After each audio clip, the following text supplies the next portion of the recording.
별표 우리 엄마가 지금 많이 아파요. 도와주세요. 7년 전에 죽은 아내의 번호에서 낯선 아이의 목소리가 들려왔습니다. 단 한 번도 연결된 적 없던 그 번호가 오늘 처음으로 울렸습니다. 전화를 받은 건 아내가 아니었습니다. 7살짜리 아이. 그 순간 지훈이 믿고 살아온 7년이 전부 무너져 내리기 시작했습니다. 영상을 보기 전에 무료로 할 수 있는 구독과 좋아요를 눌러주세요. 지금 어느 지역에서 듣고 계신지도 댓글로 알려주시면 그곳에 늘 좋은 일이 생기길 기도하겠습니다. 강지훈의 집은 너무 넓어서 오히려 더 쓸쓸했어요. 서울 한남동 언덕 위 높은 담장과 철문으로 둘러싸인 대저택은 누가 봐도 부족할 것 없는 삶의 상징처럼 보였습니다. 천장까지 닿는 유리창 너머로는 서울의 야경이 보석처럼 반짝였고 값비싼 그림과 조각들이 거실 곳곳에 조용히 놓여 있었죠. 하지만 그 집 안에는 사람 사는 온기가 없었습니다. 발소리 하나 울리면 그 소리가 너무 멀리까지 번져서 마치 텅 빈 전시장 한가운데 서 있는 듯한 기분이 들 정도였어요. 넓은 공간은 원래 누군가의 웃음과 대화로 채워져야 하는데 이 집은 7년째 침묵으로만 가득 차 있었습니다. 오늘은 수빈의 생일이었어요. 강지훈은 해마다 이날만 되면 모든 일정을 비웠습니다. 비서실도 수행원도 가사도우미도 일찍 돌려보냈죠. 지훈은 한참 동안 그 상자를 바라보다가 마침내 조심스럽게 뚜껑을 열었습니다. 상자 안에는 7년의 시간이 고스란히 접혀 있었습니다. 가장 위에는 작은 베넷 저고리가 놓여 있었어요. 태어나지 못한 아이를 위해 수빈이 직접 만들던 것이었죠. 미완성인 채 남은 옷자락에는 수빈의 바느질 자국이 촘촘히 남아 있었습니다. 서툴지만 정성스러운 손길이 느껴졌어요. 7년 전 그날 이후 강지훈의 시간은 앞으로 가지 못했습니다. 사람들은 그를 젊은 회장이라 불렀고 언론은 냉철한 경영자라며 치켜세웠지만 실상 그는 하루도 제대로 살아낸 적이 없었어요. 조금만 더 일찍 알았더라면, 조금만 더 빨리 달려갔더라면, 조금만 더 곁을 지켰더라면. 그랬다면 수빈도 태어나지 못한 아이도 잃지 않았을 거라고요. 지훈은 천천히 주머니에서 휴대폰을 꺼냈습니다. 아내의 번호는 아직도 저장되어 있었어요. 이름 석자를 지우는 순간 정말로 이 세상에서 수빈이 사라질 것 같아서 그는 7년 동안 단 한 번도 그 번호를 해지하지 않았습니다. 비서실장은 여러 번 조심스럽게 정리하자고 했고 통신사에서는 장기 미사용 회선이라며 연락을 해왔지만 지훈은 그때마다 아무 말 없이 요금만 냈어요. 어리석다는 걸 모르는 것은 아니었습니다. 7년 동안 한 번도 연결된 적 없던 번호였으니까요. 그런데도 그 번호만은 놓을 수 없었어요. 세상과 끊긴 수빈을 향해 자신이 마지막으로 붙들고 있는 가느다란 실 같았으니까요. 그는 술기운이 밴 숨을 길게 내쉰 뒤 익숙하게 화면을 열었습니다. 수없이 눌렀고 수없이 포기했고 수없이 다시 눌렀던 번호였습니다. 오늘도 아마 같을 거예요. 전원이 꺼져 있다는 차가운 안내 멘트가 흘러나오고 그는 또 한 번 죽은 사람을 확인한 듯 멍하니 앉아 있겠죠. 하지만 그래도 오늘도 그는 그 번호를 누를 수밖에 없었습니다. 지훈의 손끝이 가늘게 떨렸습니다. 그리고 마침내 수빈의 이름 아래 있는 통화 버튼을 천천히 눌렀어요. 통화 버튼을 누른 뒤 강지훈은 늘 그랬던 것처럼 휴대폰을 귀에 가져다 댔습니다. 이제 곧 익숙한 기계음이 들릴 거라고 생각했어요. 전원이 꺼져 있어로 시작하는 너무도 익숙해서 오히려 아무 감정도 들지 않던 그 문장 말입니다. 7년 동안 수없이 반복해 들었던 소리였으니까요. 그런데 그날은 달랐습니다. 짧은 정적이 흐른 뒤 낯선 신호음이 울렸습니다. 지훈은 순간 숨을 멈췄어요. 처음에는 술 때문이라고 생각했습니다. 너무 많이 마신 탓에 환청처럼 들리는 거라고요. 그래서 아무 말도 하지 못한 채 그대로 굳어 있었습니다. 뚜뚜뚜. 두 번째 신호음이 이어졌습니다. 지훈의 눈이 천천히 흔들렸어요. 그리고 세 번째, 그때 정말 믿을 수 없는 일이 일어났습니다. 작고 아주 어린 여자아이의 목소리가 휴대폰 너머로 흘러나왔습니다. 여보세요. 지훈의 손에서 힘이 빠졌습니다. 들고 있던 유리잔이 바닥으로 떨어지며 산산이 부서졌어요. 투명한 파편이 대리석 위에 튀며 날카로운 소리를 냈지만 그 소리는 더 이상 귀에 들어오지 않았습니다. 그의 모든 감각은 오직 그 목소리에 붙잡혀 있었어요. 여보세요. 혹시 들려요? 아이의 목소리는 작았지만 또렷했습니다. 조심스럽고 겁먹은 기색이 있었지만 이상하게도 너무 침착했어요. 어린아이의 목소리인데 울음을 참고 있는 것처럼 느껴졌습니다. 지훈은 입을 열려고 했지만 말이 나오지 않았습니다. 목이 꽉 막힌 것처럼 아무 소리도 나오지 않았어요. 그때 아이가 다시 말했습니다. 엄마가 지금 많이 아파요. 그 한마디가 지훈의 시간을 완전히 부숴버렸습니다. 숨이 턱 막혔습니다. 심장이 갑자기 어디론가 떨어지는 것처럼 내려앉았어요. 엄마. 그 단어 하나가 7년 동안 봉인해 두었던 모든 기억을 강제로 끌어올렸습니다. 지훈은 겨우 입을 열었습니다. 뭐라고 했어? 목소리는 스스로도 알아듣기 힘들 정도로 갈라져 있었습니다. 아이 쪽에서는 잠깐 숨 고르는 소리가 들렸어요. 그리고 다시 조금 더 조심스럽게 말을 이어갔습니다. 엄마가 며칠째 계속 누워 있어요. 잘 못 일어나고 물도 거의 못 마셔요. 지훈의 손이 떨리기 시작했습니다. 휴대폰을 제대로 쥐고 있는 것조차 힘들었어요. 아이의 말은 계속 이어졌습니다. 가방 안에 오래된 핸드폰이 있었어요. 엄마가 절대 켜지 말라고 했던 건데 제가 충전해서 켰어요. 여기 말고는 연락할 데가 없어서. 작은 숨소리, 참고 있는 울음, 그리고 끝까지 무너지지 않으려는 억눌린 목소리. 그 모든 것이 너무 생생했습니다. 지훈의 머릿속이 완전히 하얘졌습니다. 7년 전에 죽은 아내의 번호, 그 번호로 연결된 전화, 그리고 그 전화기를 들고 있는 어린 여자아이. 이 세 가지가 동시에 이어지는 순간 그가 믿고 살아온 7년이라는 시간이 아무 의미 없이 무너져 내렸습니다. 지훈은 다급하게 물었습니다. 이름이 뭐야? 잠깐의 침묵. 할인이에요. 짧은 대답이었지만 그 안에는 경계심이 묻어 있었습니다. 지훈의 심장이 더 크게 요동쳤습니다. 어디야? 지금 거기가 어디야? 아이 쪽에서는 잠깐 주변을 둘러보는 듯한 소리가 들렸습니다. 천천히 더듬듯이 말했습니다. 잘 모르겠어요. 병원 같아요. 근데 되게 낡았어요. 창문 밖에 담벼락이 있는데 무너져 있고 간판도 녹슬어 있어요. 그 설명은 너무 모호했지만 오히려 더 불안했습니다. 지훈은 자리에서 벌떡 일어났습니다. 발밑에 깨진 유리 조각이 있었지만 그런 건 전혀 느껴지지 않았어요. 그는 곧바로 다른 손으로 전화를 걸었습니다. 지금 당장 깨워. 비서실장이 전화를 받자마자 지훈은 숨도 고르지 않고 말했습니다. 이 번호 위치 추적해. 지금 바로 1초도 지체하지 마. 그 목소리는 명령이라기보다 거의 절규에 가까웠습니다. 지훈은 다시 할인에게 돌아왔습니다. 끊지 마, 절대 끊지 마. 그는 거의 숨을 몰아쉬며 말했습니다. 거기서 움직이지 말고 엄마 옆에 있어? 내가 간다. 지금 바로 간다. 아이 쪽에서는 잠깐 망설이다가 아주 작게 대답했습니다. 네, 그 한마디가 지훈을 완전히 움직이게 만들었습니다. 그는 신발도 제대로 신지 못한 채 현관을 뛰쳐나갔습니다. 코트도 걸치지 않았고 열쇠를 떨어뜨렸다가 다시 주워들고 거의 넘어질 듯 계단을 내려갔습니다. 숨이 가쁘게 차올랐지만 멈출 수 없었어요. 차에 올라타 시동을 거는 순간 전화가 다시 울렸습니다. 회장님, 위치 나왔습니다. 서울 외곽. 지훈은 끝까지 듣지 않았습니다. 좌표 보내.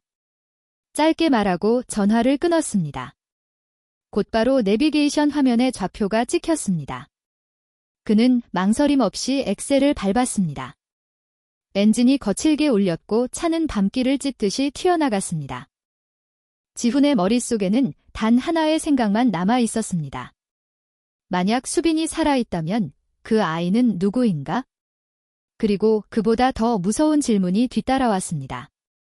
그렇다면 7년 전 자신이 묻었던 그 사람은 대체 누구였던 건가요? 지훈의 차가 서울 외곽으로 접어들었을 때 주변 풍경은 이미 익숙한 도시의 모습이 아니었습니다. 가로등은 군데군데 꺼져 있었고 도로 옆으로 늘어진 철망과 부서진 담벼락들이 이어졌습니다. 한때는 사람들이 살았을 법한 건물들이 재개발을 기다리다 방치된 채 어둠 속에 잠겨 있었어요. 내비게이션이 안내하는 좌표는 점점 더 외진 곳으로 향했고 마지막 안내음이 끝났을 때 지훈의 차는 아무도 찾지 않을 것 같은 골목 앞에 멈춰 섰습니다. 그곳에는 병원이라고 부르기에도 애매한 건물이 하나 서 있었습니다. 간판은 반쯤 떨어져 있었고 남은 글자도 녹슬어 제대로 읽히지 않았습니다. 창문은 몇 군데 깨져 있었고 외벽에는 오래된 물자국이 검게 번져 있었어요. 건물 전체가 마치 오래전에 시간을 멈춘 채 버려진 것처럼 보였습니다. 지훈은 한동안 차에서 내리지 못한 채 그 건물을 바라봤습니다. 여기가 맞다는 확신과 여기가 아니었으면 좋겠다는 두려움이 동시에 밀려왔기 때문이었어요. 하지만 휴대폰 화면에 찍힌 좌표는 분명 이곳을 가리키고 있었습니다. 지훈은 문을 열고 내렸습니다. 차가운 밤 공기가 얼굴을 스쳤지만 아무것도 느껴지지 않았습니다. 건물 안으로 들어서는 순간 코를 찌르는 냄새가 확 올라왔습니다. 오래된 약 냄새, 눅눅한 곰팡이 냄새, 제대로 환기되지 않은 공기가 뒤섞인 사람이 오래 머물 것이 아닌 냄새였습니다. 바닥은 바뀌지 않은 채 얼룩이 남아있었고 천장은 군데군데 물이 샌 흔적으로 누렇게 변해 있었습니다. 조명은 희미하게 깜빡거리며 간신히 공간을 비추고 있었어요. 복도는 길고 이상할 정도로 조용했습니다.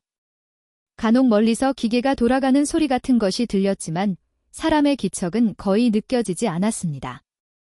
이곳이 정말 병원이라면 너무 조용했습니다.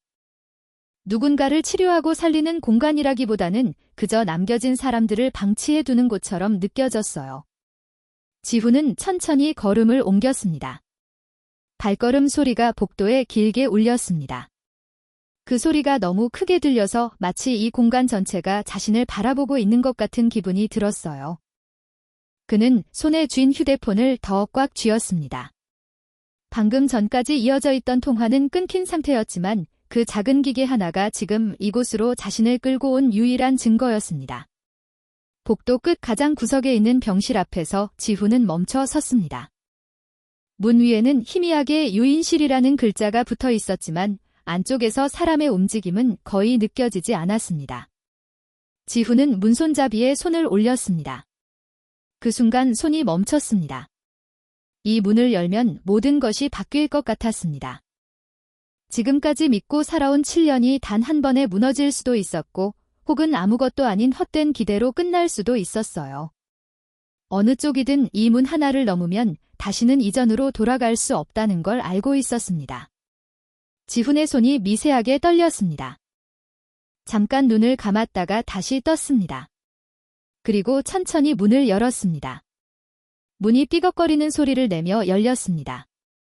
병실은 생각보다 더 어두웠습니다. 커튼은 반쯤 닫혀 있었고 희미한 형광등 하나가 공간을 겨우 밝히고 있었습니다. 6개의 침대가 있었지만 실제로 사람이 있는 건 2개뿐이었습니다. 나머지는 비어 있었고 오래 사용하지 않은 것처럼 보였습니다. 그리고 가장 안쪽 침대, 그곳에 한 사람이 누워 있었습니다. 산소 마스크를 겨우 쓰고 얇은 담요 하나에 덮여있는 몸은 믿기 어려울 정도로 말라 있었습니다. 뼈대가 그대로 드러날 만큼 앙상했고 피부는 창백하게 변해 있었습니다. 머리카락은 푸석하게 흐트러져 있었고 얼굴은 너무 야위어 처음에는 누군지 알아볼 수조차 없었어요. 지훈의 시선이 그 얼굴 위에 멈췄습니다. 한 걸음, 또 한 걸음. 그는 천천히 다가갔습니다. 그리고 그때 아주 작은 것이 눈에 들어왔습니다. 왼쪽 귀 뒤, 머리카락에 가려져 있던 아주 작은 점 하나, 그 점을 보는 순간 지훈의 숨이 멎었습니다. 기억이 단번에 되살아났습니다. 여기 나만 아는 거지? 웃으면서 말하던 목소리, 장난스럽게 머리를 넘기던 손길. 지훈의 무릎이 그대로 꺾였습니다. 수빈아. 입 밖으로 나온 이름은 거의 소리도 아니었습니다. 그 여자는 수빈이었습니다. 7년 전에 죽었다고 믿었던, 자신이 직접 장례까지 치렀던 그 사람이 지금 눈앞에 누워 있었습니다. 지훈의 시야가 흐려졌습니다. 눈물이 언제부터 고였는지도 모른 채 그대로 바닥에 주저앉았습니다. 손을 뻗어 닿을 수 있을 것 같았지만 차마 닿지 못했습니다. 이게 현실인지 아니면 또 하나의 악몽인지 구분할 수 없었기 때문이었어요. 그때 작은 움직임이 있었습니다. 침대 옆에서 누군가가 자리에서 일어났습니다. 작고 마른 여자아이였습니다. 아이는 손에 쥔 젖은 수건으로 방금까지 엄마의 입술을 적셔주고 있었던 것 같았습니다. 낯선 남자가 들어오는 순간 아이의 몸이 순간적으로 굳었습니다. 이야기를 재미있게 듣고 계신다면 무료로 할 수 있는 구독과 좋아요를 눌러주세요. 저에게 아주 큰 힘이 됩니다. 그럼 이야기 시작합니다. 그리고 본능처럼 아무 말도 하지 않은 채 엄마 침대 앞으로 한 발짝 다가섰습니다. 지훈과 아이의 시선이 마주쳤습니다. 아이는 작았습니다. 옷은 여러 번 빨아 색이 바랜 상태였고 소매 끝은 해져 있었습니다. 손은 거칠었고 손등에는 작은 상처들이 여러 개 보였습니다. 하지만 그 눈빛만큼은 놀라울 정도로 단단했습니다. 겁을 먹었지만 물러서지 않는 눈이었어요. 아이는 한 발짝 더 앞으로 나왔습니다. 그리고 조용하지만 분명한 목소리로 말했습니다. 엄마 데려가지 마세요. 그 말은 부탁이 아니었습니다. 막아서는 말이었습니다. 지훈의 심장이 다시 크게 흔들렸습니다. 아이는 자신의 몸으로 엄마를 가로막고 있었습니다. 그 작은 몸으로 이 세상 모든 위험에서 엄마를 지켜야 한다고 믿는 사람처럼 서 있었어요. 도망치지도 않았고 울지도 않았습니다. 그저 버티고 있었습니다. 그 순간 지훈은 알았습니다. 이 아이는 그냥 이 병실에 있는 아이가 아니었습니다. 이 아이는 지금까지 혼자 이 사람을 지켜온 사람이었습니다. 지훈의 시선이 아이의 얼굴에 머물렀습니다. 그리고 아주 천천히 가슴 깊은 곳이 무너져 내렸습니다. 자신이 알지 못했던 시간, 자신이 존재조차 몰랐던 누군가, 그 모든 것이 한 번에 밀려왔습니다. 지훈은 아무 말도 하지 못한 채 그대로 고개를 숙였습니다. 회장도, 어른도, 누군가를 지킬 수 있는 사람도 아니었습니다. 그저 너무 늦게 도착해버린 한 사람이었습니다.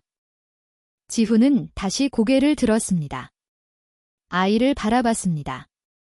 그리고 입 밖으로 꺼내지 못한 질문 하나가 그의 머릿속에 조용히 떠올랐습니다. 이 아이는 누구지? 병실 안에는 이상할 정도로 고요한 시간이 흐르고 있었습니다. 강지훈은 여전히 무릎을 꿇은 채 바닥에 주저앉아 있었고 침대 위에 누워있는 수빈과 그 앞을 막아서고 선 작은 아이를 번갈아 바라보고 있었어요. 머릿속에서는 수많은 생각이 뒤엉키고 있었지만 그 어떤 말도 제대로 꺼낼 수가 없었습니다. 이 상황 자체가 현실이라고 믿기 어려웠기 때문이었죠. 조금의 시간이 흐른 뒤 지훈은 겨우 입을 열었습니다. 아까 전화한 거 너였지? 아이의 눈이 잠깐 흔들렸습니다. 경계심이 완전히 사라진 건 아니었지만 조금 전보다 덜 날카로워진 상태였어요. 아이는 잠시 지훈을 바라보다가 작게 고개를 끄덕였습니다. 내의 그 대답 하나가 이상하게도 지훈의 심장을 더 세게 조여왔습니다. 지훈은 숨을 한 번 고르고 조심스럽게 다시 물었습니다. 이름이 뭐야? 아이의 시선이 다시 한번 지훈을 훔쳤습니다. 낯선 사람인지 위험한 사람인지 판단하려는 듯한 눈이었어요. 그리고 이내 아주 짧게 대답했습니다. 할인이에요. 그 이름이 병실 안 공기를 아주 천천히 흔들었습니다. 할인. 지훈은 그 이름을 마음속으로 몇 번이고 되뇌었습니다. 낯선 이름이었지만 이상하게도 전혀 낯설지 않게 느껴졌어요. 설명할 수 없는 감정이 가슴 깊은 곳에서 올라왔습니다. 지훈은 다시 말을 꺼냈습니다. 엄마는 언제부터 아픈 거야? 하리는 잠깐 침대를 돌아봤습니다. 엄마의 얼굴을 한번 확인하듯 바라보고 나서야 다시 입을 열었어요. 계속 아팠어요. 근데 요즘은 더 못 일어나요? 그 말은 담담했지만 그 안에는 너무 많은 시간이 들어 있었습니다. 단순히 며칠, 몇 주가 아니라 오랫동안 쌓여온 고통이라는 게 느껴졌어요. 하리는 주머니를 뒤적이기 시작했습니다. 그리고는 구겨진 지폐 몇 장과 동전들을 꺼내 손바닥 위에 올려놓았습니다. 이거 있어요. 작은 손 위에 놓인 돈은 너무 초라했습니다. 1,000원짜리 몇 장과 동전 몇 개. 누군가에게는 커피 한 잔 값도 안 되는 금액이었지만 하린에게는 전부인 것처럼 보였어요. 하린은 그걸 지훈 쪽으로 내밀었습니다. 이걸로 엄마 안 아프게 해주세요. 그 말을 하는 목소리는 떨리지 않았습니다. 울지도 않았어요. 그저 마지막으로 할 수 있는 걸 꺼내 보이는 사람의 목소리였습니다.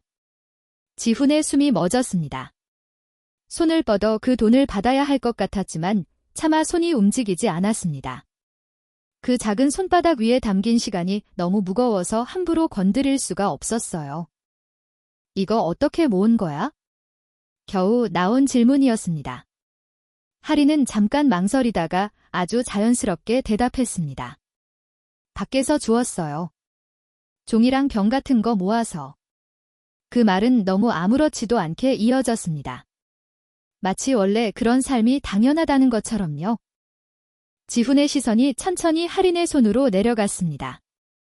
그제야 제대로 보였습니다. 손톱 밑에는 검은 때가 깊게 박혀 있었고 손가락 마디마디에는 종이에 베인 흔적들이 희미하게 남아 있었습니다. 손바닥에는 작은 굳은 살이 군데군데 자리 잡고 있었어요. 어린아이의 손이라고 보기에는 너무 거칠고 너무 많은 시간을 버텨낸 흔적이 남아 있었습니다. 7살의 아이가 이제 겨우 7살이라는 사실이 그 손을 보는 순간 더 잔인하게 느껴졌습니다. 지훈의 시선이 다시 하린의 얼굴로 올라갔습니다. 작고 마른 얼굴. 하지만 눈빛만큼은 무너지지 않은 상태. 그 안에는 울음을 참는 힘이 들어 있었습니다. 그리고 그 힘은 누군가를 지켜야 한다는 이유에서 나온 것이었어요. 울지 않았어요. 하린이 갑자기 말했습니다. 지훈이 고개를 들었습니다. 엄마 깨어있을 때는 안 울었어요. 조용한 목소리였습니다. 울면 엄마가 더 아플까봐. 그 말은 너무 담담해서 오히려 더 깊게 박혔습니다. 지훈은 아무 말도 할 수 없었습니다. 목이 막힌 것처럼 아무 소리도 나오지 않았어요. 하린은 다시 엄마 쪽을 바라보며 말을 이었습니다. 혼자 있어도 괜찮았어요. 엄마 옆에 있으면 괜찮았어요. 그 말은 아이가 스스로를 설득하며 살아온 시간의 흔적 같았습니다. 지훈의 시야가 흐려졌습니다. 그는 시선을 떨군 채 두 손을 꽉 쥐었습니다. 손등에 핏줄이 도드라질 만큼 힘이 들어갔지만 그 안에서 끓어오르는 감정을 어디에도 쏟아낼 수 없었습니다. 그 순간 지훈의 머릿속에 하나의 생각이 천천히 떠올랐습니다. 이 아이의 얼굴. 어딘가에는 수빈이 있었고 어딘가에는 자기 자신이 있었습니다. 눈매, 입술, 표정이 변하는 방식 하나하나가 너무 닮아 있었습니다. 지훈의 심장이 다시 크게 흔들렸습니다. 설마. 그 생각이 머릿속에 떠오르는 순간 몸이 미세하게 떨렸습니다. 7년 전 자신이 잃었다고 믿었던 아이. 그 아이가 살아있다면 지금 눈앞에 있는 이 아이가 그 아이일 수도 있다는 가능성이 점점 현실처럼 다가오기 시작했습니다. 지훈은 그 생각을 끝까지 이어가지 못한 채 시선을 돌렸습니다. 그때 병실 문 쪽에서 발소리가 들렸습니다. 간호사로 보이는 중년 여성이 문을 열고 들어왔다가 낯선 남자를 보고 잠깐 멈칫했습니다. 보호자. 지훈은 잠깐 대답을 하지 못했습니다. 그리고 아주 짧게 말했습니다.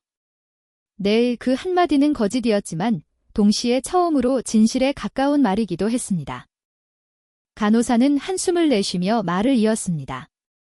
상태가 많이 안 좋으세요?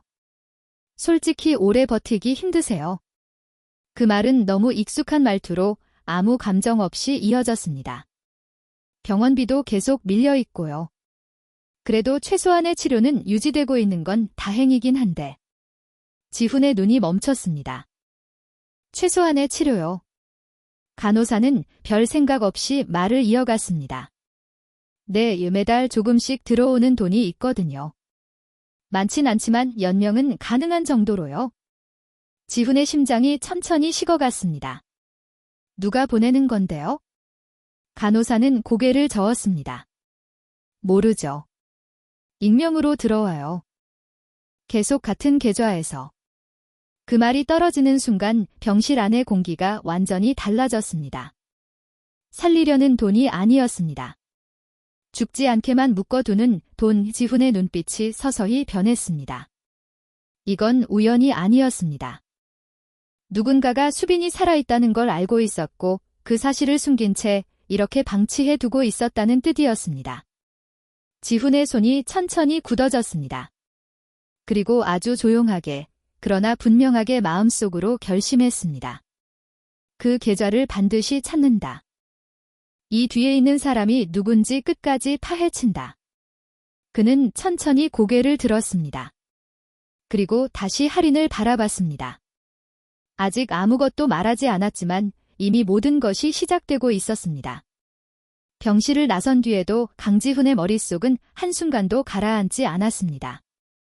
방금 전까지 그가 붙잡고 있던 감정이 살아있다는 충격과 재회에서 비롯된 것이라면 이제는 그 감정이 완전히 다른 방향으로 흐르고 있었어요. 누군가가 알고 있었다는 사실, 그리고 그 사실을 숨긴 채 7년이라는 시간을 방치했다는 가능성. 그 생각은 점점 선명해졌고 그 선명함은 곧 분노로 바뀌고 있었습니다. 지훈은 곧바로 병원 원장을 불러 기록을 요구했습니다. 처음에는 난색을 표했습니다. 오래된 자료이고 환자의 신분도 불분명하며 외부에 공개할 수 있는 성격이 아니라는 이유를 들었죠. 하지만 지훈이 자신의 이름을 밝히고 병원 운영권과 관련된 모든 책임을 자신이 지겠다고 말하는 순간 상황은 빠르게 바뀌었습니다. 잠시 후 낡은 서류철들이 책상 위에 하나둘씩 쌓였습니다. 종이는 누렇게 발랐고 일부는 모서리가 닳아 글자가 흐릿해진 상태였습니다. 지훈은 그 위에 손을 올려놓고 잠시 멈췄습니다. 이 안에 7년이라는 시간이 들어 있었습니다.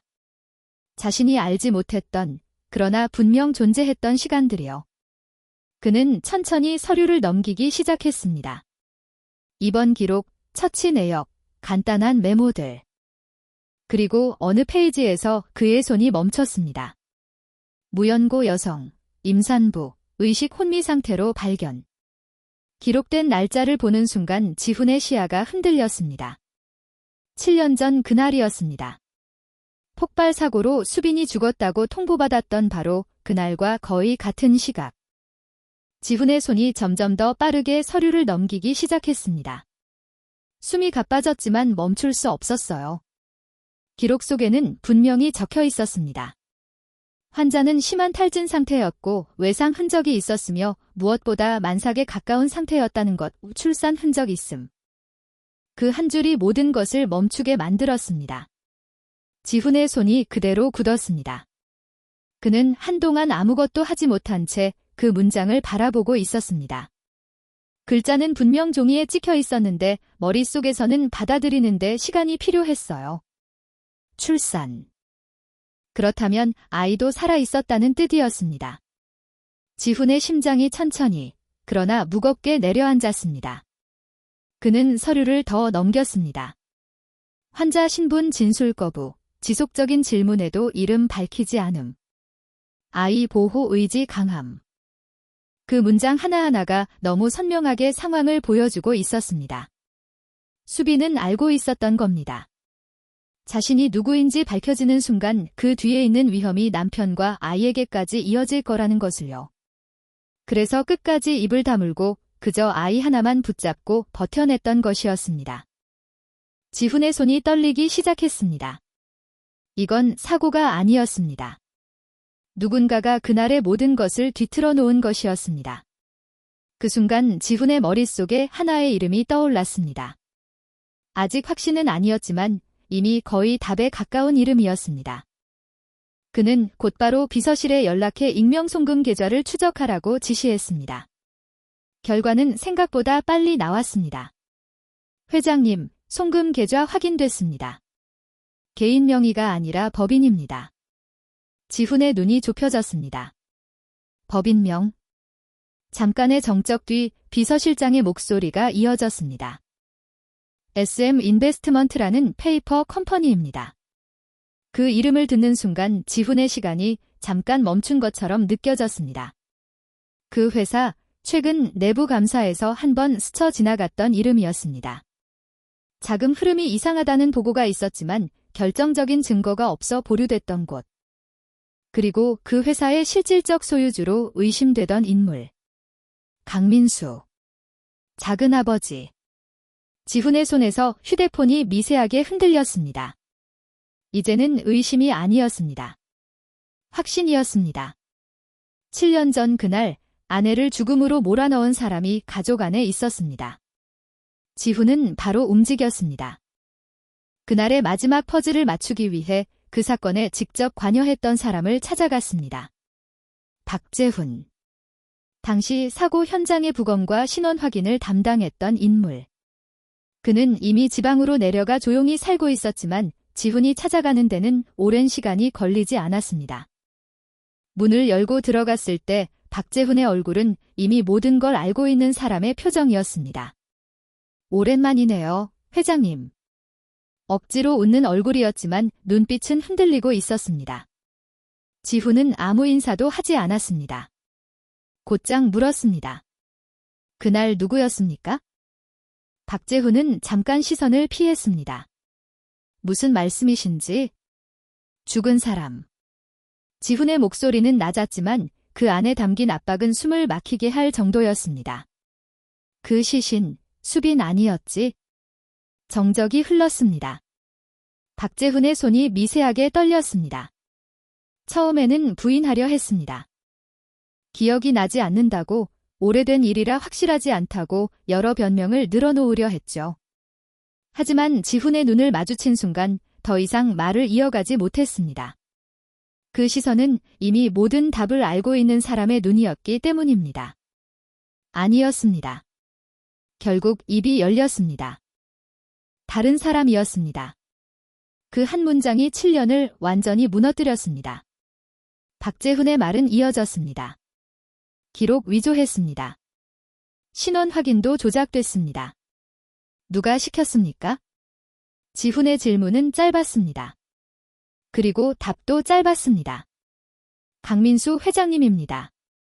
그 이름이 이제는 더 이상 낯설지 않았습니다.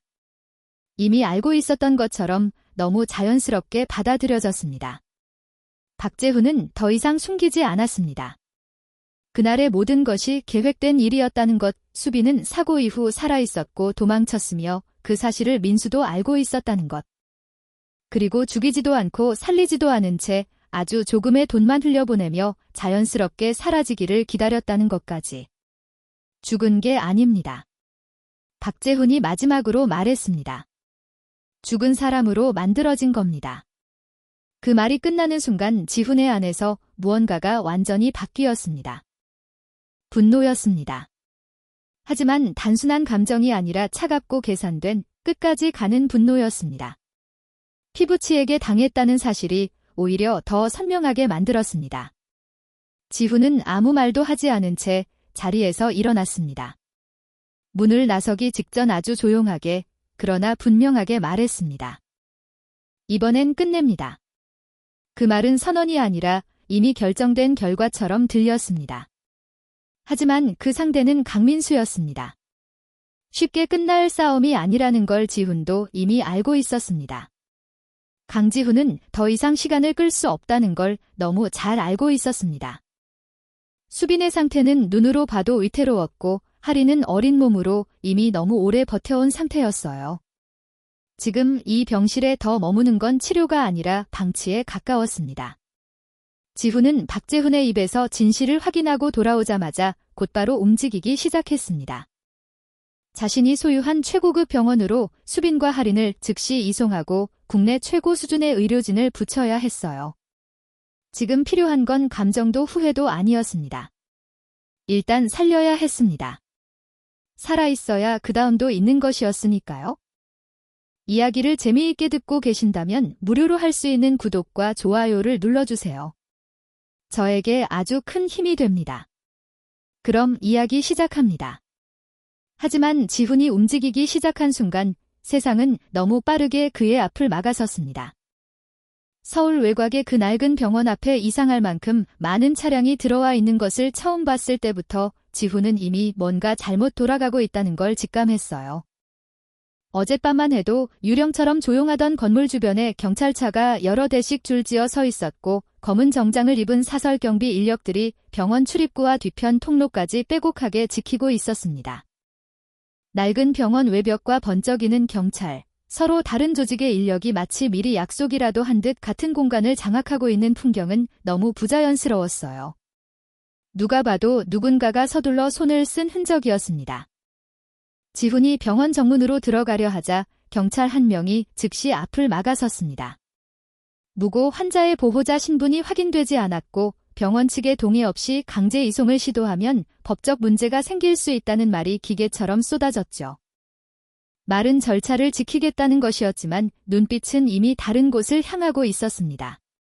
법을 집행하는 사람의 표정이 아니라 누군가의 지시를 수행하고 있다는 걸 스스로도 알고 있는 사람의 표정이었어요. 지훈은 차갑게 웃고 말았습니다. 수빈을 7년이나 방치해둔 병원 앞에 하필 자신이 움직이자마자 이렇게 정확한 타이밍으로 법과 절차가 살아난다는 게 말이 된다고 생각하지 않았기 때문입니다. 그는 더는 말싸움을 하지 않았습니다. 곧바로 비서실에 연결해 개인 구급차와 전문 의료진을 재촉했고 동시에 병원장을 불러 나오라고 요구했어요. 그러나 그때 지훈의 휴대폰으로 연달아 전화가 쏟아지기 시작했습니다. 첫 번째는 비서실장이었습니다. 목소리는 평소보다 낮고 급했어요. 서울 본사 회장실에 검찰이 들이닥쳤고 횡령과 배임 혐의로 압수수색이 진행 중이라는 보고였습니다. 지훈은 처음엔 장난 같은 소리라고 생각했습니다. 하지만 곧바로 이어진 두 번째 전화에서 법무팀이 같은 내용을 확인해 주었고 세 번째 전화에서는 주요 계열사 임원들이 당황한 목소리로 언론에도 이미 속보가 떴다고 알렸습니다. 그는 그 자리에서 잠시 말을 잃었습니다. 불과 몇 시간 전까지만 해도 강지훈은 태성그룹의 회장이었고 누구도 함부로 건드릴 수 없는 위치에 있다고 믿고 있었어요. 물론 7년 동안 마음이 무너진 채 살아오기는 했지만 적어도 제도와 시스템 안에서 자신이 가진 힘만큼은 유효하다고 생각했습니다. 그런데 그 믿음이 얼마나 허술한 것이었는지 세상은 너무 짧은 시간 안에 증명해 보이고 있었어요. 강민수는 병원 하나를 막는 데서 끝나지 않았습니다. 지훈이 움직일 수 있는 손과 발, 돈과 이름, 법적 지위까지 동시에 묶어버리고 있었던 겁니다. 지훈은 곧장 병원 카운터로 향했습니다. 어떤 절차가 필요하든 어떤 비용이 들든 자신이 전부 부담하겠다고 말하면서 수빈의 치료비와 당장 필요한 약값부터 먼저 결제하겠다고 했어요. 간호사는 놀란 표정으로 결제 단말기를 가져왔습니다. 지훈은 가장 먼저 손에 잡히는 카드를 꺼내 내밀었습니다. 검은색 금속 카드였습니다. 누구든 한번 보면 기억할 만한 카드였어요. 그런데 결제 단말기 화면에는 짧고 차가운 문구가 떴습니다. 거래 승인 거절. 지훈은 잠시 아무 말도 하지 못했습니다. 오류일 거라고 생각했어요. 두 번째 카드를 꺼냈고 세 번째 카드도 꺼냈습니다. 결과는 모두 같았습니다. 승인 거절, 승인 거절, 승인 거절. 간호사가 곤란한 표정으로 단말기와 카드를 번갈아 보았고 뒤에 서 있던 직원은 괜히 눈치를 보며 몸을 움직였습니다. 그 짧은 침묵 속에서 지훈은 자신이 바닥으로 떨어지는 소리를 들은 것 같았습니다. 수조 원의 자산을 가졌다고 불리던 남자, 계열사 몇 개를 하루 만에 움직일 수 있는 남자. 그 남자가 지금 이 낡은 병원 카운터 앞에서 해열제 한 통 값조차 결제하지 못하고 있었어요. 자산 동결이라는 글자가 인간을 얼마나 우스워지게 만들 수 있는지 그는 그 순간 처음이자 가장 잔인한 방식으로 깨달았습니다. 손끝이 차갑게 식어갔습니다. 지훈은 카드들을 천천히 다시 지갑에 넣었지만 그 동작조차 남의 손처럼 느껴졌습니다. 그리고 아주 짧은 순간 정말로 자신이 아무것도 아닌 사람처럼 느껴졌어요. 수빈을 살릴 수도 없고 할인을 지킬 수도 없고 눈앞에 있는 약 한 병도 사줄 수 없는 남자. 7년 동안 스스로를 죄인처럼 여기며 살았지만 오늘은 그 죄책감이 훨씬 더 구체적인 모양을 하고 그를 짓눌렀습니다.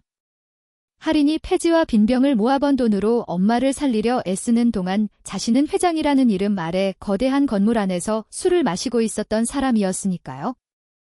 반면 할인은 여전히 멈추지 않고 있었습니다. 지훈이 병원 안팎에서 막히고 전화와 보고 속에서 정신없이 흔들리는 사이에도 할인은 혼자 계속 움직였어요.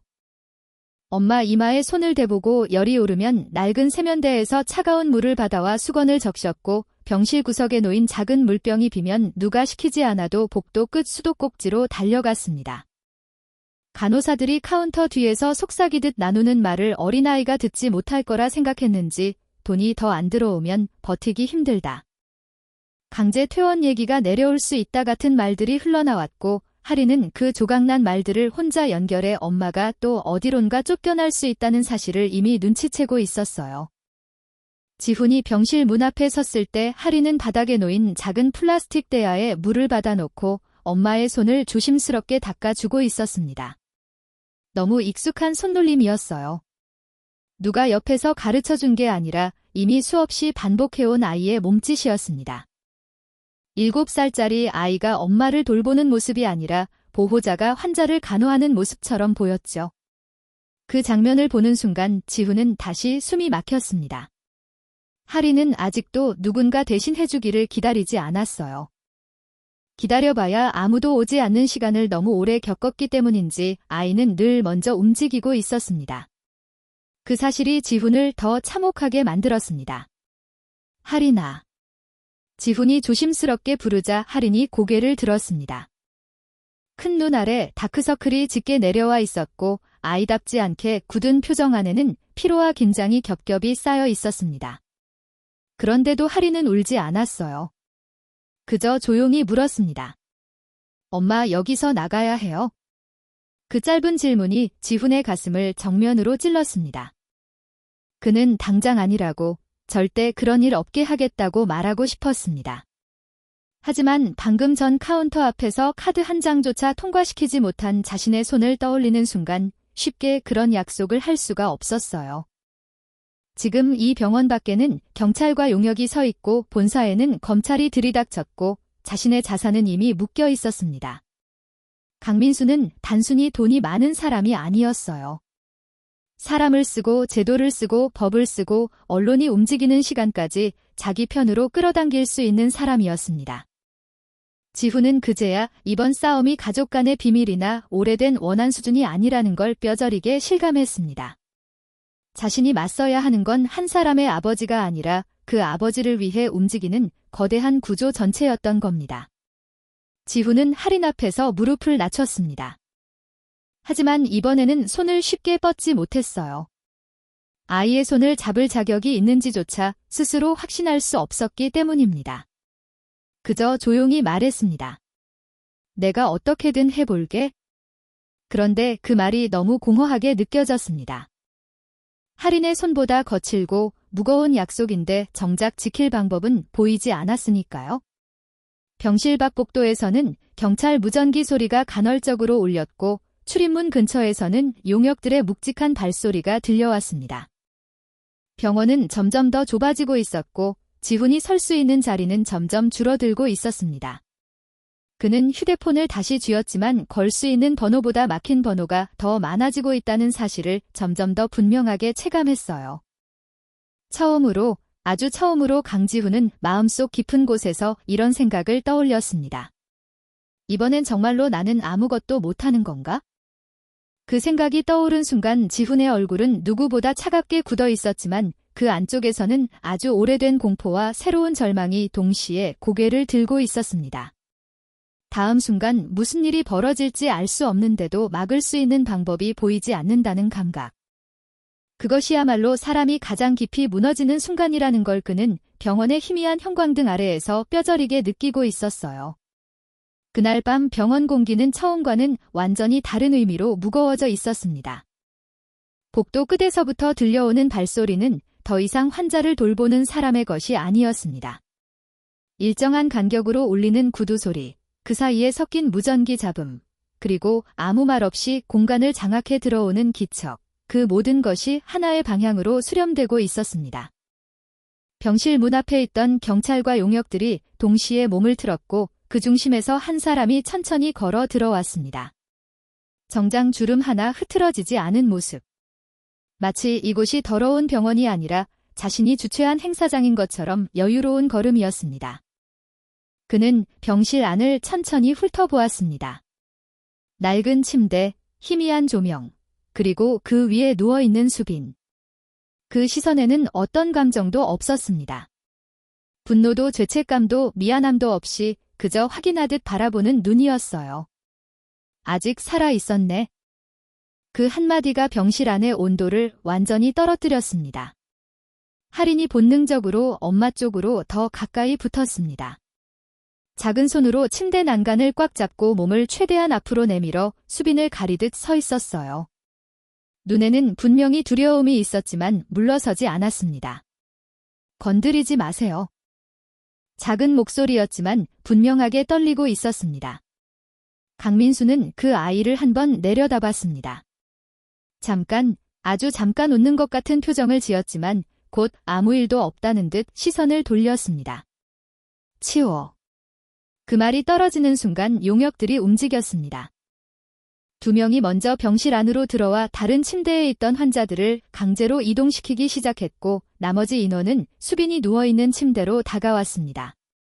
간호사가 놀란 얼굴로 말리려 했지만 이미 상황은 그들의 손을 벗어나 있었습니다. 지금 뭐 하시는 겁니까? 환자 상태가. 퇴원 처리합니다. 짧고 단정한 한마디였습니다. 돈 안 들어오면 여기 더 못 둡니다. 그 말은 명분이었고 실제 이유는 모두가 알고 있었습니다. 지훈이 앞으로 나섰습니다. 건드리지 마. 그 목소리는 낮았지만 분명히 흔들리고 있었습니다. 하지만 그 말이 끝나기도 전에 뒤에서 2 사람이 동시에 지훈을 붙잡았습니다. 팔이 비틀렸고 몸이 강제로 뒤로 끌려갔습니다. 지훈은 몸을 비틀며 버텼지만 이미 수적으로도 상황적으로도 밀리고 있었습니다. 그 순간 용역 한 명이 수빈의 산소를 향해 손을 뻗었습니다. 안 돼. 지훈의 외침이 터져나왔습니다. 하지만 손은 멈추지 않았습니다. 산소줄이 그대로 뽑혔습니다. 짧은 퍽하는 소리와 함께 기계가 멈칫습니다. 그 순간 병실 안의 공기가 완전히 뒤틀렸습니다. 수빈의 가슴이 크게 한번 들썩이더니 곧 불규칙하게 움직이기 시작했습니다. 숨을 제대로 쉬지 못하는 사람의 몸이 어떻게 반응하는지 너무 선명하게 드러나고 있었습니다. 엄마. 할인의 목소리가 터졌습니다. 아이의 몸이 그대로 침대 위로 달려들었습니다. 작은 2 팔로 엄마를 끌어안듯 감싸며 몸으로 산소기 쪽을 막아섰습니다. 하지 마세요. 하지 마세요. 울음이 섞인 목소리였지만 끝까지 떨어지지 않았습니다. 할인은 침대 난간을 잡고 매달리듯 버텼습니다. 손이 미끄러지고 팔이 떨리고 몸이 흔들려도 놓지 않았어요.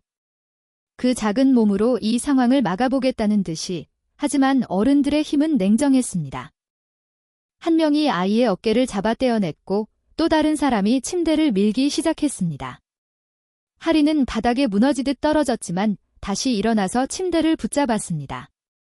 엄마 데려가지 마요. 제발. 제발. 그 목소리는 이제 참지 못한 울음으로 무너져 있었습니다. 그때 지훈의 몸이 바닥으로 내동댕이 쳐졌습니다. 등이 바닥에 부딪히며 숨이 턱 막혔습니다. 바로 이어서 전기 충격기가 몸에 닿았고 순간적으로 온몸이 굳었습니다. 근육이 말을 듣지 않았고 손가락 하나 제대로 움직일 수 없었습니다. 그 상태로 지훈은 바닥에 엎드려 있었습니다. 눈앞에서 자신의 아내가 죽어가고 있었고 자신의 딸이 울면서 매달리고 있었습니다. 그런데도 몸이 움직이지 않았습니다. 그 사실이 무엇보다 더 끔찍했습니다. 몇 초가 지났는지 알 수 없었습니다. 겨우 몸이 조금씩 돌아오기 시작했을 때 지훈은 손으로 바닥을 짚었습니다. 손바닥이 긁히고 피가 묻어나왔지만 신경 쓸 겨를이 없었습니다. 그는 기기 시작했습니다. 무릎이 바닥에 쓸렸고 손이 미끄러졌습니다. 숨이 거칠게 올라왔지만 멈출 수 없었습니다. 강민수가 서 있는 방향으로 그대로 기어갔습니다. 그리고 마침내 그의 앞에 도착했습니다. 지훈은 아무 말도 하지 못한 채 그대로 손을 뻗었습니다. 그리고 작은아버지의 바지가랑이를 붙잡았습니다. 살려줘. 그 목소리는 이제 회장의 목소리가 아니었습니다. 수빈, 할인, 둘만 말이 제대로 이어지지 않았습니다. 제발 살려줘. 그는 고개를 들지 않았습니다. 평생 한 번도 해본 적 없는 자세로, 평생 한 번도 꺼내본 적 없는 목소리로 그저 빌고 있었습니다. 강민수는 한참 동안 아무 말도 하지 않고 내려다봤습니다. 그리고 천천히 서류 한 장을 꺼냈습니다. 이것 찍어. 차갑게 말했습니다. 지분 포기, 경영권 전부 넘긴다. 지훈은 그 서류를 보지도 않았습니다. 내용이 무엇이든 상관없었습니다. 그저 지금 당장 이 상황을 멈출 수 있다면 그는 손을 들어 올렸습니다. 손끝에는 이미 피가 묻어 있었습니다. 그리고 단 1초도 망설이지 않고 그 피 묻은 손가락으로 지장을 찍었습니다. 그 순간 병실 안의 움직임이 멈췄습니다. 산소기가 다시 연결되었고 기계가 다시 작동하기 시작했습니다. 수빈의 가슴이 다시 미세하게 오르내렸습니다. 하지만 의사는 고개를 저었습니다. 오늘 밤 못 넘깁니다. 그 말이 마지막으로 내려진 판결처럼 들렸습니다. 할인은 그 자리에 주저앉았습니다. 손은 여전히 엄마의 옷을 붙잡고 있었지만 몸은 더 이상 버티지 못했습니다. 얼굴이 새빨갛게 달아오르고 숨이 가빠졌습니다. 고열과 긴장이 한꺼번에 몰려온 것이었습니다. 병실은 완전히 무너져 있었습니다. 지훈은 여전히 바닥에 있었습니다. 손에는 피가 묻어 있었고 무릎은 찢어져 있었고 몸은 제대로 움직이지 않았습니다. 그리고 모든 것을 잃었습니다. 회장 자리도, 자존심도, 가진 것도. 그가 붙잡고 있던 건 이제 단 하나, 숨이 끊어질 듯 이어지고 있는 가족뿐이었습니다. 그 밤은 끝이 보이지 않는 바닥이었습니다. 그리고 누구도 이 바닥에서 다시 올라올 수 있을 거라고는 생각하지 못했습니다. 그날 밤 모든 것이 끝난 것처럼 보였지만 강지훈은 완전히 무너진 채로 남아있지 않았습니다. 겉으로 보기에는 모든 걸 내준 사람이었어요. 피 묻은 손으로 지장을 찍고 경영권과 지분을 포기하고 병원 바닥에서 기어가며 목숨을 구걸하던 남자. 그 모습만 보면 누구라도 이 싸움이 끝났다고 생각했을 겁니다. 강민수 역시 그렇게 믿고 있었습니다. 오랜 시간 공들여 만든 판이었고 마지막 한 수까지 완벽하게 계산했다고 확신했기 때문입니다. 하지만 그 확신이야말로 지훈이 남겨둔 가장 큰 틈이었습니다. 서류에 지장을 찍던 바로 그 순간 지훈은 단순히 모든 걸 포기한 것이 아니었습니다. 그 서류가 들어있던 봉투 안쪽 접히는 부분의 아주 얇은 틈 사이에는 육안으로는 거의 보이지 않는 초소형 위치 추적칩이 붙어 있었습니다. 병원 바닥에 쓰러진 채 손이 떨리는 상태에서도 지훈은 그걸 정확하게 붙여 넣었어요. 강민수의 습관을 알고 있었기 때문입니다. 그는 중요한 문서를 절대 외부에 두지 않았고 반드시 개인 금고에 보관하는 사람이었습니다. 그리고 그 금고는 아무도 모르는 비밀 장소에 있었죠. 지훈은 그 습관 하나를 7년 동안 단 한 번도 잊은 적이 없었습니다. 병실에서 끌려나간 이후 지훈은 아무 말도 하지 않았습니다. 그의 표정은 여전히 무너져 있었고 눈빛은 텅 비어 있는 것처럼 보였습니다. 그러나 그 안쪽에서는 완전히 다른 계산이 돌아가고 있었습니다. 그날 밤 병원 외곽 어둠 속에서 지훈은 짧은 한 통의 전화를 걸었습니다. 이야기를 재미있게 듣고 계신다면 무료로 할 수 있는 구독과 좋아요를 눌러주세요. 저에게 아주 큰 힘이 됩니다. 그럼 이야기 시작합니다. 시작해. 그 말은 길지 않았지만 이미 준비된 움직임을 깨우는 신호였습니다. 세도우. 지훈이 회장으로 취임한 직후 공식 조직과는 별개로 만든 비공식 감사팀이었습니다.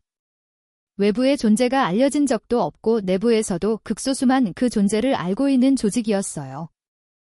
처음에는 단순히 계열사 자금 흐름을 점검하기 위한 용도로 만들어졌지만 시간이 지나면서 그 역할은 완전히 달라졌습니다. 지훈은 7년 전 수빈의 죽음이 단순 사고로 너무 쉽게 정리되는 과정을 보며 단 한 번 의심을 품었고 그 의심을 끝내버리지 못한 채 이 팀을 유지해왔습니다. 아무것도 하지 못한 채 술로 시간을 흘려보낸 것처럼 보였던 7년이었지만 그 이면에서는 아주 느리고 아주 조용하게 흔적을 쫓고 있었던 겁니다. 신호 잡혔습니다. 섀도우 팀장의 목소리는 낮고 차분했습니다. 이동 경로 추적 중입니다. 예상대로 개인 보관 루트로 들어갑니다. 지훈은 차 안에서 눈을 감은 채 그 말을 들었습니다. 몸은 여전히 고통으로 굳어 있었고 손에는 아직 피가 마르지 않은 상태였지만 그의 머릿속은 그 어느 때보다 또렷하게 돌아가고 있었습니다. 강민수가 움직이는 동선, 경호 인력의 패턴, 보관 장소로 들어가는 시간까지 모든 것이 하나의 선으로 이어지고 있었습니다. 몇 시간 뒤 위치 특정 완료했습니다. 그 한 문장이 떨어지는 순간 지훈의 입가가 아주 미세하게 굳어졌습니다. 서울 시내 중심부, 평범한 오피스 빌딩 지하. 외형만 보면 아무 의미 없는 창고처럼 보이지만 그 안쪽에는 다중보안 장치가 설치된 개인 금고가 존재했습니다. 섀도우 팀은 이미 그 구조를 파악하고 있었고 내부 진입까지 계산을 끝낸 상태였습니다. 그날 밤 아무도 모르게 금고는 열렸습니다. 그 안에는 예상했던 것보다 훨씬 많은 것들이 들어 있었습니다. 현금과 금괴, 해외 법인 명의로 분산된 자산 목록 그리고 수십 개의 페이퍼 컴퍼니를 통해 돈이 흘러간 흔적들이 빼곡하게 정리된 장부.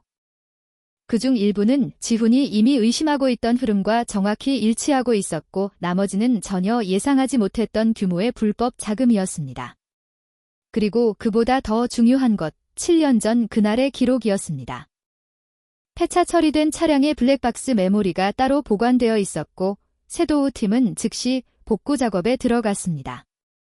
노이즈가 심하게 섞여 있었지만 음성은 분명히 남아 있었습니다. 처리해. 아이까지. 짧은 문장이었지만 누가 들어도 명확한 지시였습니다. 강민수의 목소리였습니다. 지훈은 그 파일을 들은 순간 아무 반응도 하지 않았습니다. 분노를 터뜨리지도 않았고 놀라지도 않았습니다. 그저 확인했습니다. 자신이 틀리지 않았다는 것, 그리고 이제 끝낼 수 있다는 것. 그 사이 지훈은 또 다른 준비를 동시에 진행하고 있었습니다. 국내 자산은 이미 묶여 있었지만 그는 처음부터 모든 걸 국내에만 두지 않았습니다. 해외에 분산해 둔 차명 자산과 오래전부터 연결해 두었던 외국 투자자 라인을 통해 법적 동결을 우회할 수 있는 최소한의 자금을 확보했습니다. 그리고 그 자금은 단 하나의 목적에만 쓰였습니다. 수빈과 할인, 두 사람을 살리는 데에만. 국내 최고 수준의 의료진이 비밀리에 섭외되었고 중환자 이송이 가능한 특수 구급 차량이 준비되었습니다. 동시에 병원 외곽에 배치된 경찰 인력보다 더 많은 수의 글로벌 보안팀이 움직이기 시작했습니다. 이들은 단순한 경호가 아니라 필요하다면 물리적으로도 상황을 뒤집을 수 있는 인력들이었습니다. 모든 준비는 소리 없이 정확하게 진행되고 있었습니다. 지훈은 차 안에서 조용히 눈을 떴습니다. 손을 내려다 보았습니다. 피가 굳어 있었습니다. 조금 전까지만 해도 그 손으로 바닥을 기며 목숨을 빌고 있었던 사람이었습니다. 하지만 이제 그 손은 다시 선택할 수 있는 상태가 되어 있었습니다. 차창 밖으로는 여전히 어두운 밤이 이어지고 있었지만 지훈의 시선은 이미 그 밤을 넘어가 있었습니다. 그는 휴대폰 화면을 켰습니다. 내일 열릴 행사 일정이 떠 있었습니다. 강민수가 직접 주최하는 대형 공개 행사, 정치인과 언론, 재계 인사들이 모두 모이는 자리. 지훈은 그 화면을 한참 동안 바라봤습니다. 그리고 아주 천천히 마음속으로 말을 꺼냈습니다. 이제 내 차례다. 그 말은 감정이 아니라 이미 시작된 결과처럼 조용하게 내려앉았습니다.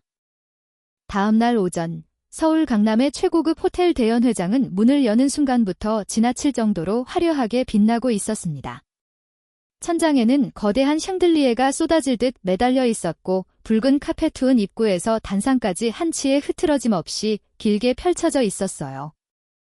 연 회장 양옆에는 방송사 카메라가 빼곡히 자리 잡고 있었고 기자들은 분주하게 장비를 정리하며 자리를 잡고 있었습니다.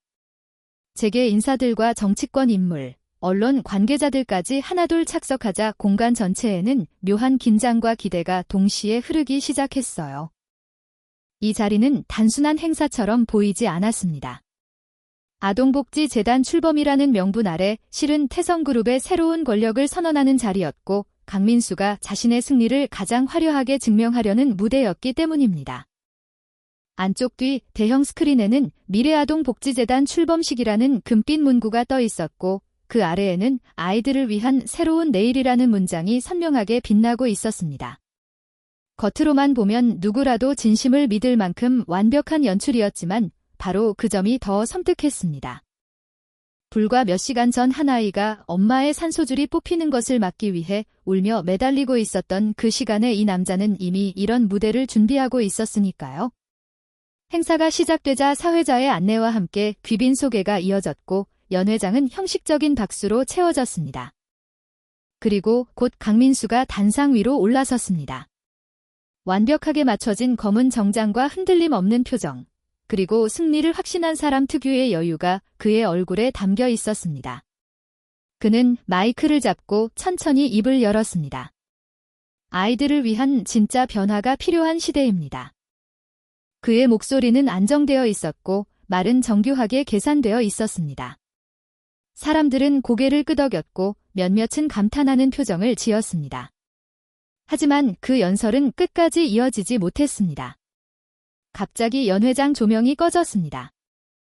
순간 정적이 흐르고 곧 단상 뒤 스크린 하나만 푸른빛으로 켜졌습니다. 이어서 화면이 전환되며 병원 복도 CCTV 영상이 나타났습니다.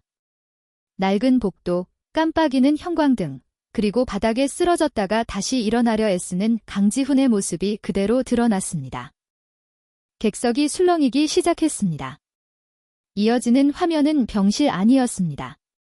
수빈의 산소기가 뽑히는 순간 그리고 그 옆에 서 있는 강민수의 모습이 그대로 담겨 있었습니다.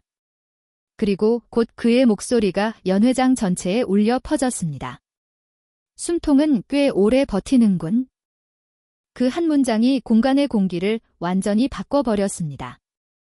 뒤이어 화면에는 할인이 침대를 붙잡고 울며 버티는 모습이 이어졌고 그 위로 또 다른 음성이 겹쳐졌습니다.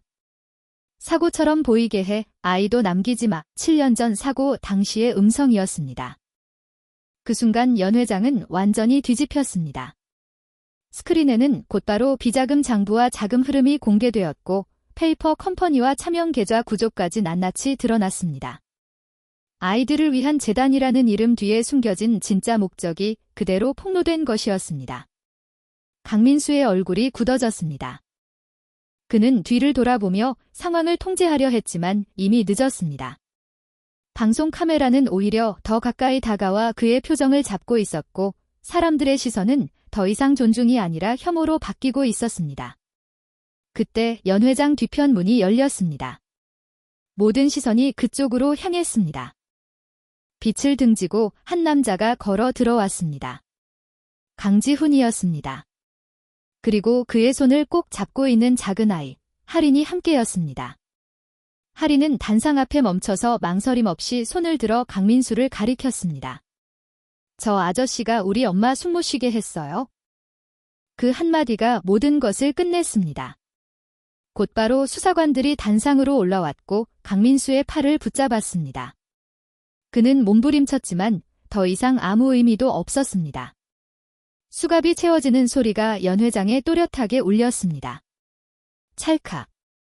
어제 병원 바닥에서 기어가던 사람은 지훈이었습니다. 그리고 지금 수백 명 앞에서 무너지는 사람은 강민수였습니다. 플래시가 터졌고 사람들은 등을 돌렸습니다. 권력은 그렇게 사라졌습니다. 지훈은 그 장면을 끝까지 바라보지 않았습니다. 그는 할인의 손을 더 단단히 잡은 채 조용히 돌아섰습니다. 카메라와 사람들의 시선은 더 이상 중요하지 않았습니다. 그의 시선은 단 하나, 병원에 있는 수빈을 향하고 있었습니다. 그날 무너진 것은 단순한 한 사람이 아니었습니다. 7년 동안 감춰져 있던 거짓과 그 위에 쌓아올린 권력, 그리고 누군가의 고통 위에서 유지되던 모든 것이 한순간에 드러난 것이었습니다. 그리고 그 끝에서 지훈은 다시 걸어가기 시작했습니다. 자신이 지켜야 할 사람에게로. 한 달이 흐른 뒤 세상은 강민수라는 이름을 완전히 다른 방식으로 기억하고 있었습니다. 아동복지재단이라는 가면을 쓰고 있던 남자는 이제 살인교사와 횡령, 배임, 증거 조작 혐의로 구속 기소된 상태였고 그의 이름을 둘러싼 기사들은 연일 쏟아졌습니다. 강지훈에게 뒤집어 씌워졌던 혐의는 모두 무혐의로 밝혀졌고 동결되었던 자산과 권한도 차례로 복구되었습니다. 사람들은 이제야 태성그룹이 정상으로 돌아왔다고 말했지만 지훈에게 그런 소식들은 이상할 만큼 멀게만 느껴졌습니다. 그에게 가장 중요한 것은 단 하나였습니다. 중환자실 유리문 너머 아직도 눈을 감고 누워있는 수빈이 다시 눈을 뜰 수 있느냐는 것. 한 달 동안 지훈은 거의 병원을 떠나지 않았습니다. 회장실 대신 병실 앞에 머물렀고 서류 대신 모니터의 숫자를 더 오래 바라봤습니다. 누군가는 왜 그렇게까지 하느냐고 물었지만 지훈에게 그 시간은 단순한 기다림이 아니라 7년 동안 지키지 못했던 시간을 붙잡는 일이었습니다. 할인도 마찬가지였습니다. 처음 병원에 왔을 때만 해도 아이는 잠든 상태에서도 몸에 힘이 들어가 있었습니다. 언제 또 엄마를 빼앗길지 모른다는 두려움이 몸에 남아있었기 때문입니다. 하지만 시간이 지나면서 할인은 조금씩 변해갔습니다. 여전히 조심스럽고 말수는 적었지만 이제는 지훈의 손을 찾을 줄 알았고 그 손을 놓지 않으려 했습니다. 새벽에 깨면 조용히 그의 손을 잡았고 지훈은 아무 말 없이 그 손을 다시 잡아주었습니다. 그렇게 말보다 조용한 방식으로 세 사람은 가족이라는 형태를 다시 만들어가고 있었습니다. 그리고 한 달째 되던 아침, 수빈이 눈을 떴습니다. 햇빛이 병실 안으로 조용히 들어오고 있었고 수빈은 흐릿한 시야 속에서 천장을 바라보다가 천천히 고개를 옆으로 돌렸습니다. 그곳에는 소파에 기대 잠든 지훈과 그의 무릎에 기대 잠든 할인이 있었습니다. 그 모습을 보는 순간 수빈의 눈가에 눈물이 고였습니다. 그 작은 움직임에 먼저 깨어난 것은 할인이었습니다. 아이의 눈이 수빈과 마주친 순간 그대로 굳어버렸습니다. 그리고 다음 순간 그 얼굴이 무너졌습니다. 엄마. 할인은 그대로 달려가 엄마를 끌어안고 울기 시작했습니다. 그 울음은 참아왔던 모든 시간을 한꺼번에 쏟아내는 울음이었습니다. 울면 안 된다고 버티던 아이가 이제야 아이답게 울고 있었습니다. 그 소리에 지훈도 눈을 떴습니다. 그리고 두 사람의 눈이 마주쳤습니다. 7년이라는 시간이 그 사이에 그대로 놓여 있었습니다.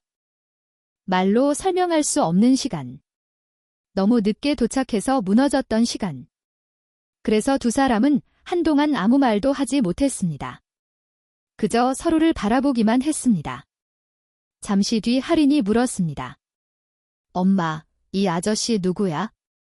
수빈은 눈물을 머금은 채 지훈을 바라봤습니다. 그리고 조용히 말했습니다. 할인아, 저 사람은 내 남편이야. 그 말이 내려앉은 순간 공기가 바뀌었습니다. 할인은 천천히 지훈을 바라봤습니다. 낯설지만 어딘가 익숙한 얼굴. 아이는 잠시 망설이다가 조심스럽게 두 팔을 벌렸습니다. 지훈은 그 자리에서 무릎을 꿇었습니다. 하지만 이번 무릎은 달랐습니다. 구걸이 아니라 기쁨과 감사의 무릎이었습니다. 그는 할인을 조심스럽게 품에 안았습니다. 작고 가벼운 몸이 그의 품 안에 들어왔고 그 순간 지훈의 눈에서도 눈물이 흘러내렸습니다. 그렇게 세 사람의 시간이 다시 이어지기 시작했습니다. 이후의 시간은 천천히 회복으로 흘러갔습니다. 수빈은 재활을 시작했고 할인은 다시 아이답게 웃는 법을 배워갔습니다. 지훈은 바쁜 일정 속에서도 두 사람과 함께하는 시간을 가장 먼저 선택했습니다. 완벽한 가족이 된 것은 아니었지만 함께 밥을 먹고 같은 공간에서 시간을 보내는 것만으로도 충분히 큰 변화였습니다. 평범한 하루가 이들에게는 가장 큰 기적이었습니다. 그리고 1년이 흐른 뒤 강민수가 세우려 했던 재단 건물은 완전히 다른 모습으로 바뀌어 있었습니다. 그곳은 무료 어린이 병원이 되어 치료받지 못했던 아이들과 보호받지 못했던 사람들을 위한 공간으로 다시 태어났습니다. 현수막 앞에서 수빈과 할인이 함께 리본을 잡았습니다. 지훈은 조금 떨어진 자리에서 그 모습을 바라보고 있었습니다. 예전 같으면 중심에 서 있었을 사람이었지만 지금은 그 자리가 더 자연스러웠습니다. 행사가 끝난 뒤 세 사람은 병원 정원을 함께 걸었습니다. 벚꽃이 바람에 흩날리고 있었고 할인은 양손으로 엄마와 아빠의 손을 꼭 잡고 있었습니다. 아빠, 우리 내일 뭐 먹어요? 지훈은 잠시 웃으며 대답했습니다. 내일은 우리가 못 먹었던 평범한 저녁 먹자. 세 사람은 다시 걸음을 옮겼습니다. 누군가에게는 당연한 하루였지만 이들에게는 7년 만에 되찾은 기적 같은 시간이었습니다. 그리고 그 순간 가장 평범한 행복이야말로 가장 소중한 것이라는 사실을 조용히 증명하고 있었습니다. 오늘 사연이 마음에 닿으셨다면 영상을 공유해 주변에도 함께 나눠주세요. 작은 나눔이 누군가의 하루를 따뜻하게 만듭니다. 무료로 할 수 있는 좋아요와 구독 버튼을 눌러주세요. 영상을 만드는 데 큰 힘이 됩니다.